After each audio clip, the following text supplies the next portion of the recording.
Pero kasi katulad sa ibang bansa ito, na panood ko lang ito, alam mo, yung YouTube, ibaban na po sa Australian kids, so under 16, kasi binabagyan nga yung mga social media companies have a social responsibility. So, pwede ko kaya dito yon na ipagbawal sa mga minor de edad, 16 pa baba. Katulad to sa Australia, bawal na ho kasi talagang nagkakaroon po ng ng pagbabago sa kanilang pag-ugali at kasi minsan, lalo na sa Facebook. Iba na ngayon ang ugali ng mga kabataan. Tsaka bukod dyan, Teacher Benjo, halimbawa, ako nakikita ko yung aking classmate, nakapagbakasyon sila sa abroad o kung saan man, tapos kami hindi. So, nadidepression bata.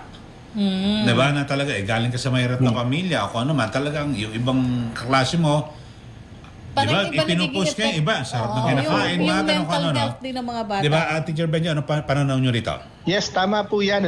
In fact, isa dyan, kasi part din yan talaga, mental health education. Po, sa ating mga bata, diba, yung psychosocial services, na unfortunately, hindi po yan gayon ka-accessible sa ating bansa, hindi na sa DepEd, pero dapat nga DepEd ang una, dahil nandito yung mga bata, di ba, yung responsible na paggamit ng social media, halimbawa, kasi alam nyo, isang bagay na hindi na natin maialis sa system ng ating lipunan, kakambal ng modernisasyon, itong social media, kaya ang pwede na lang po natin dito gawin, how, we regulate.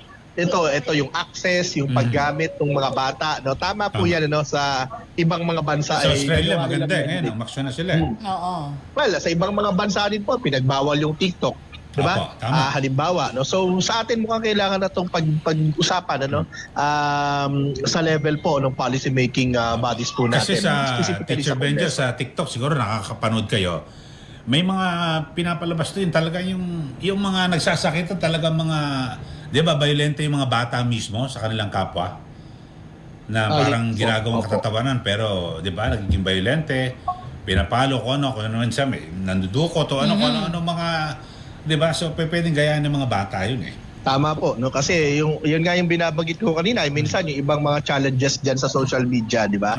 Parang nakakatawa, nakakatuwa, tapos nakakakuha ng engagement, Abay, pinagkakakitaan pa to ng mga vlogger, Dapat nga itong mga vlogs na ganyan po, dapat yan yung nire-regulate dapat. Pinagkakitaan na yung vlogging, tapos alam niyo,